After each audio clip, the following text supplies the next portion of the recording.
Not only can astrology show you the best and worst places for you to live around the world, it can also show you about particular topics, such as love, friendship, or in this case, building money, building wealth. So in this video, we're going to run through what particular lines and how to find them in astrocartography can dictate and inform you on where it might be the best place in the world for you to make bank. Before we get started, do want to mention Swan Bitcoin as always, which is a super easy place for you to dollar cost average and stack sats regularly into buying Bitcoin. So if like me, you believe in Bitcoin and you are a fan, I buy monthly in with Swan. You can use my link down below if you would like to set up a recurring payment buying Bitcoin every month. So if you are new to astrocartography, I have a full video on the subject of how planetary lines of where the planets were at your time of birth can be superimposed onto Earth in order to figure out what different locations on Earth feel like and what are the experiences of those places for you. So in this video, we're going to talk about the particular lines that deal with wealth or money in the chart, and this is different for everyone. So even though technically Venus and Jupiter can signify wealth, abundance, and growth, they may not do that so much in your own chart because the rulers of the houses, which I explain a bit in my houses video, or something I could maybe get into in a separate video if you would like me to explain house rulership a bit. The particular rulers of your 2nd and 8th houses will be the most important indicators in astrocartography for wealth and money places in the world. So you can pull up your chart at astro.com if you've never done so before. Most of you at this point probably already have your natal chart. You're going to need it in whole sign houses for this purpose, and you're going to identify the 2nd and 8th houses. They're an axis. The 2nd house deals with your own income, your day-to-day, how much money you make, the methods in which you do that, the amount, the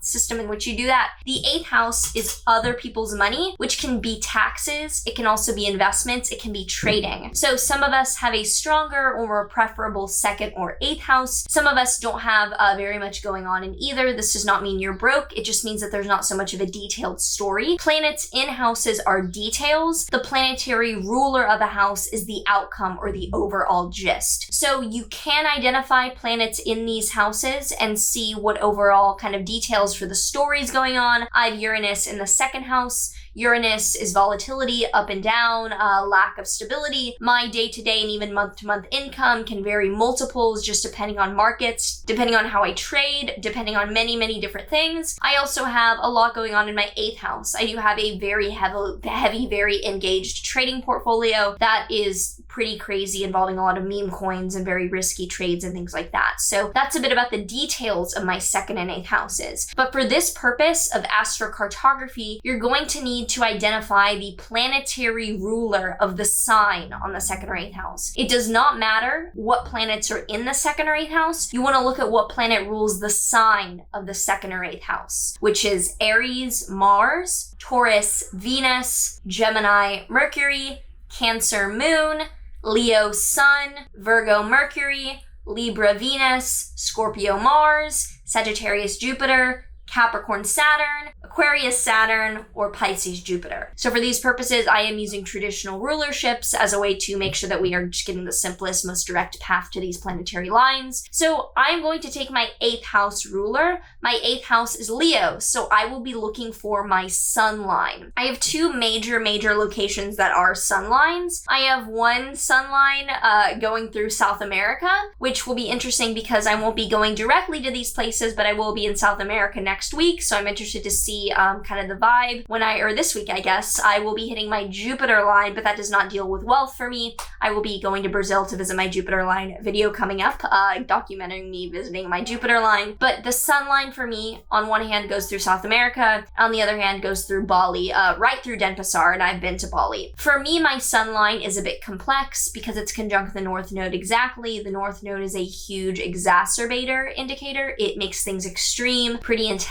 and almost a scarier moving too fast way. So I can say for a fact that Bali's not somewhere I plan to visit if ever again very often. It's beautiful and great, but the intensity of the experience and the quality of how it mixes with what I want to do on vacation, not exactly the cleanest combo. So I appreciate Bali and I think it's cool, but it's definitely a in-your-face place. However, I can see how I would make money there because I think that if I were to open like a vegan place, the kind in the way in which I eat and the menu would be really great there. Rental properties there can be really, really lucrative due to the way the currency and land and affordability works. Also, just like generally traveling there, my posts got really good engagement for when I was there, so I can see how social media could take off. So that's an example of how the 8th house, maybe if I were to go there, I'd trade really well even in the middle of the jungle. So that's an example of how to identify your 2nd or 8th house lines. My 2nd house line is Saturn. I'm not going to take a look at that because another consideration is the fact that Mars for daytime charts and Saturn for nighttime charts, I have a day chart, so it's not worst case, but Mars or Saturn, especially for day or night charts respectively, can be the most difficult lines because Mars is the most planet in day charts, most difficult planet. Saturn is the most difficult planet in night charts. So even if they indicate your 2nd or 8th houses,